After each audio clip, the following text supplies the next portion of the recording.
అమ్మ నమస్తే. నమస్తే. మాకు కొన్ని విషయాలు హ్మ్. చర్చించాలన్నా, మాట్లాడాలన్నా ఒకంత ఇబ్బందిగా అనిపిస్తది. అవునమ్మా. కానీ తప్పదు. ఇప్పుడు మీలాంటి వారు హ్మ్. ద్వారా తెలుసుకొని నలుగురికి తెలియచేయాలనే ఒక ప్రయత్నమేనమ్మా ఇదంతా కూడాను. అవునమ్మా. దేవుడి ఫోటోలు క్యాలెండర్ రూపంలో చిన్న చిన్న కార్డ్స్ లాగా హ్మ్. ఇప్పుడు ఆలయాలకు వెళ్ళొస్తుంటారు, దర్శనాలు చేసుకుంటారు. వచ్చేటప్పుడు ప్రసాదంతో పాటు ఈ కార్డులు తీసుకొస్తారు. హ్మ్. ఇవి అందరికీ పంచుతారు. హ్మ్. వాటిల్ని మనం ఎక్కడ పెట్టాలి? చాలా పవిత్రంగా చూసుకోవాలి. పర్సుల్లో పెట్టుకుంటాము. ఇప్పుడు మగవాళ్ళైతే ఎక్కడ పెట్టుకుంటారు? పర్సు బ్యాక్ సైడ్ పెట్టుకోవాలి, ప్యాంట్లో. అదొక ఇబ్బంది అనిపిస్తుంది. ఇవి పంచటం, తర్వాత చిన్న చిన్న ప్రతిమలని పంచటం, తర్వాత శుభలేఖల మీద కూడా దేవుని ప్రతిమలు ఫొటోస్ వేస్తూ ఉంటారు. ఇప్పుడు పెళ్ళయి వరకు, ముహూర్తం వచ్చే వరకు, లేకపోతే మనం వెళ్ళాలని తను చూసుకుంటాము. వన్స్ పెళ్ళి అయిపోయింది అనుకోండి, ఆ కార్డుని భద్రపరిచే స్థితిలో మనం ఉన్నామా అనేది అనిపిస్తూ ఉంటుంది. ఇలాంటి దేవుడి ఫోటోలు ఇలా ఎక్కడ పడితే అక్కడ వేసేయటం, బుక్స్ మీద, స్కూల్కి వెళ్ళే పిల్లలు బుక్స్ ఉంటాయి కదా, ఆ బుక్స్ ఫ్రంట్ పేపర్ మీద కూడా ఇవి వేసేస్తారమ్మా దేవుని ప్రతిమలు. అట్లా కదమ్మా, చాలా వస్తువుల కవర్ల మీద కూడా కవర్, ఇది మరీ ఘోరం. ప్లాస్టిక్ కవర్స్ మీద కూడా దేవుని ప్రతిమ. ప్లాస్టిక్ కవర్ మీద ఉంటుంది, కార్టన్స్ మీద ఉంటుంది. వాటిని ఇప్పుడు దాన్ని మనం వాడేస్తాము. ఆ కవర్ని ఏం చేయాలి? డస్ట్బిన్లో వెయ్యలేము కదమ్మా, అందుకని దాచుకోలేము. కొంచెం మారాలి, మనం మారాలి, చుట్టూ సమాజం మారాలి. ఆ ప్రోడక్ట్స్ని ఎవరైతే తీసుకొస్తున్నారో వాళ్ళలో కూడా మార్పు రావాలనిపిస్తుంది నాకైతే. నిజమేనమ్మా. ఇప్పుడు ఎవరన్నా మేము తీర్థయాత్రలకు వెడుతున్నాము అని చెప్తే వాళ్ళకి కొంత మనం సొమ్మిస్తాం, దానికి వాళ్ళు ప్రసాదాలు తీసుకొస్తారు. ముందరే చెప్తాను నేను, మీరా నాకు విగ్రహాలు ఫోటోలు ఏమి ఇవ్వకండి, ప్రసాదం మాత్రం ఇవ్వండి. నా దగ్గర ఉన్నాయి. ఎన్నని పెడతామమ్మా? ఇల్లేమి ఎగ్జిబిషన్ కాదు విగ్రహాలు పెడితే. విగ్రహాలు పెట్టుకుంటే దానికేమో పెద్ద విగ్రహాలు అయితే వాటికి అంతంత నివేదన చేయలేము. చిన్న విగ్రహాలైనా ఎన్ని పెడతాము? రోజు వాటిని దులపడానికే మన జీవితం చాలు. పైగా ఇది సరే, విగ్రహాల మాట అట్లా చెప్పాం, బాగానే ఉంది. మీరన్నట్టు ఇంతంత ఫోటోలు ఇస్తారు, ఏం చెయ్యాలి? వెనకాల క్యాలెండర్ ఉంటుంది, అవి క్యాలెండర్తో పాటు ఇస్తారు. ఏం చెయ్యాలి? ఏదో పర్సులో పెట్టుకుంటారు మగవాళ్ళు, మీరు అన్నట్టు వెనకాల పెట్టుకుంటారు. ఏమంత పైగా కూర్చున్నప్పుడు ఏమవుతుంది? దాని మీద కూర్చోవాలి, అంతే అవుతుంది. ఆడవాళ్ళు అయితే బ్యాగుల్లో పెడతారు. బ్యాగుల్లో పెడితే మరి ఆ బ్యాగులో పర్సులో పెట్టుకున్నప్పుడు అన్ని రోజులు ముట్టుకుని తీయగలరా వాళ్ళు? మధ్యలో ఇబ్బంది కలుగుతుంది కదా. అంచేత దాన్ని అవమానం చేసినట్టు అవుతుంది. అయితే తప్పని పరిస్థితుల్లో ఒకటి రెండు ఉంటే వాటిని బుక్ మార్క్స్గా పెట్టుకోవచ్చు. కానీ ఎన్నెన్ని బుక్ మార్క్స్ పెడతాం? ఒకటో రెండో అయితే తప్ప. అవును, ఇది ఒకటి. అలాగే శుభలేఖలు. శుభలేఖలు దేనికి వాడుతున్నారు చాలామంది? నాకు చాలా ఆశ్చర్యంగా అనిపిస్తుంది. వాటిని తీసి చెత్త ఎత్తడానికి అట్ట బాగుంటుంది కదా అని వాడడం. ఇది ఒక అనుభవంలో ఒకళ్ళు చెప్పిన మాట. తన స్నేహితురాలి ఇంటికి వెడితే పెళ్ళి అయిన తర్వాత వెళ్ళేటప్పటికి ఆ స్నేహితురాలు చెత్త ఎత్తుతోంది ఈ అమ్మాయి శుభలేఖలు. అంటే గట్టిగా కార్డు బాగుంటుంది కదా, మెత్తానికి కాకుండా ఈజీగా ఉంటుంది. మరి ఇట్లాంటిది చూసినప్పుడు ఏమనిపిస్తుంది? వీలైనంత వరకు అలా చేయకూడదు. అలాగే ఈ ప్రోడక్ట్స్, మనకి దీపావళికి వచ్చేటటువంటి మొత్తం క్రాకర్స్ అన్నింటి మీద అమ్మవారి ఫోటోలు ఉంటుంది. అవును, వాటిని ఏం చేస్తాం మనం? తగలబెట్టలేము చూస్తూ, చెత్తబుట్టలో వెయ్యలేము. అందువల్ల ఆ రకంగా వెయ్యకుండా ఉండడం సరైన పద్ధతి అనిపిస్తుంది. పేర్లు కూడా ఎంత భయంకరంగా ఉంటాయమ్మా. సాయిబాబా వైన్సా పేరు? అవునమ్మా.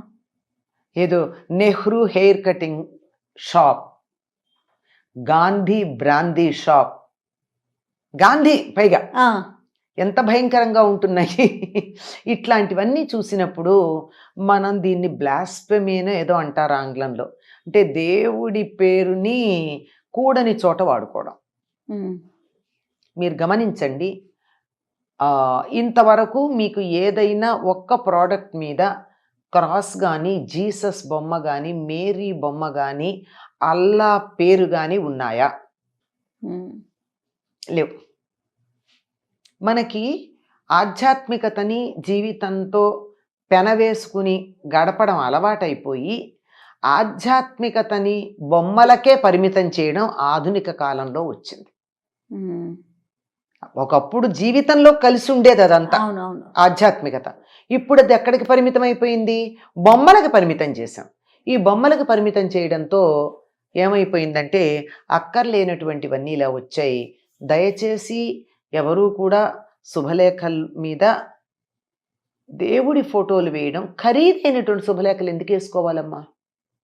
దాని బదులు ఇంకేదైనా ఖర్చు పెట్టుకోవచ్చు కదా. శుభలేఖ శుభంగా ఉండాలి. నేను ఎంత ఖర్చు పెట్టి శుభలేఖ వేసాను, ఖరీదుగా కాదంటారా? ఖరీదుగా కాదు, ఖరీదుగా కాదు, విలువలతో ఉండాలి. విలువ వేరు, ఖరీదు వేరు. విలువలు మనకి తెలిసినటువంటి వాళ్ళ శుభాశీస్సులు కోరుకుంటూ సంప్రదాయబద్ధంగా ఉంటే బాగానే ఉంటుంది. లేదా ఇది ఏదైనా కావాలంటే తెల్ల కాగితం మీద చక్కగా రాసి మీరు ఖర్చు పెట్టదలుచుకున్నదంతా ఒక అందమైనటువంటి తంజావూరు చిత్రం దాచిపెట్టుకునేటట్టు, అవును, అట్లాంటి తయారు చేసి దీంతో కలిపివ్వండి. అవును. అంతేగాని ఇలా చేయడం అన్నది సరైనటువంటి పద్ధతి కాదు అని అనిపిస్తుంది. ఎందుకో నిజమే, దేవుడి పేరు పెట్టుకోవడం మంచిదే కాదని అనలేదు. అదేంటి in the name of the God whom so ever you like వాడుతూ ఉంటాం కదా, on the name of the God, in the name of the God అని చెప్పి అట్లా వాడచ్చు. కానీ దానికి ఇంతగా ఏం చేయాలో తెలియని పరిస్థితి మనం తీసుకురాలేం. మీరు అన్నట్టు చూస్తూ చూస్తూ ప్లాస్టిక్ కవర్ మీద ఏదో ఒక దేవుడి ఫోటో ఉంటుంది. ఎంతకాలం వాడతాం ప్లాస్టిక్ కవరు? అవును. దాన్ని తీసుకెళ్లి చెత్తలో వేయడానికి మనసు ఒప్పదు. చూస్తూ ఉంటేనే అనిపిస్తుంది ఇదేమిటి చెత్తలో ఇట్లా వేసామని. అందువల్ల అది వద్దు. అలాగే భక్తి ఉంటే ఎవరికి వాళ్ళ పరిమితం చేసుకోండి. ఇంకోళ్ళకి భక్తిని మనం వాళ్ళల్లో కలిగించడానికి ప్రయత్నం చేయొద్దు.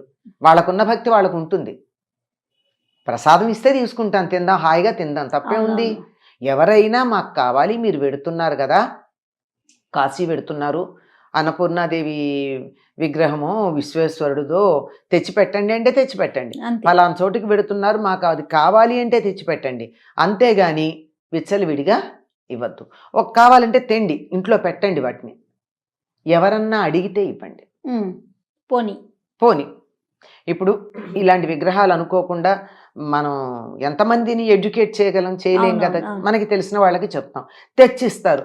తెచ్చిస్తే వాటిని దేవుడి దగ్గర పెట్టకండి. ఒకసారి దేవుడి దగ్గర పెట్టి ఆ విగ్రహం మొహాన బొట్టు పెట్టి ఒకరోజు పూజ చేసామంటే ఇంకా దాన్ని అక్కడ మనం పూజలో ఉంచేయాల్సిందే. అందుకని అట్లా పెట్టకుండా ఉంచండి. ఎవరైనా వివాహమై కొత్తగా కాపురం పెట్టుకుంటుంటే వాళ్ళకి మీకు దేవుడు పూజ చేసుకునే ఉద్దేశం ఉందా?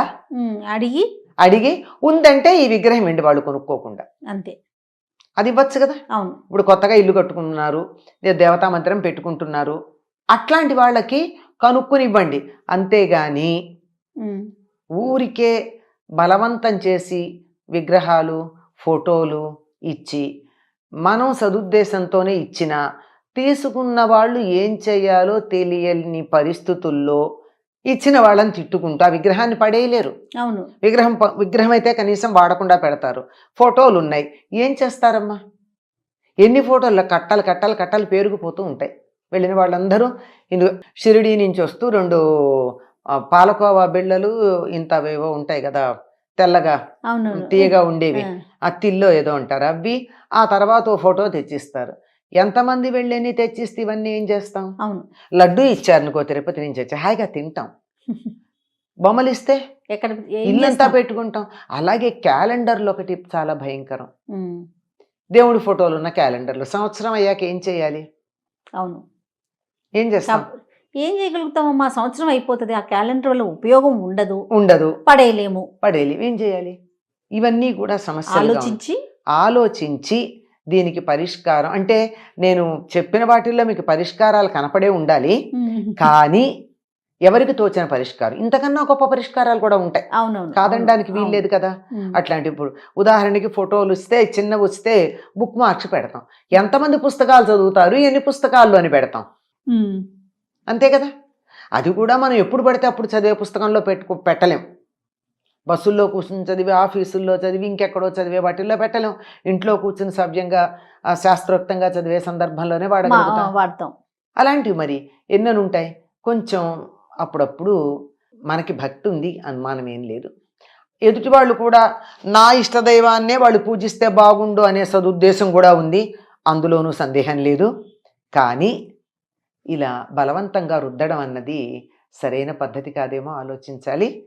కాదేమో ఏమిటి, కాదు, అంతేనమ్మా, అందులో కాదు డౌటే లేదు. అని అనుమానమే లేదు. మనం ఇలా చేయడం అన్నది విరక్తి కలుగుతుంది. అందులో యువతరానికి ఏమనిపిస్తోంది, భక్తి అంటే చికాకు వచ్చేస్తుంది ఇవన్నీ చూశాక. వాళ్ళు చికాకు పడేటట్టుగా మనం చేయడం అన్నది సరైన పద్ధతి కాదు. నమస్తే అమ్మా. నమస్తే అమ్మా.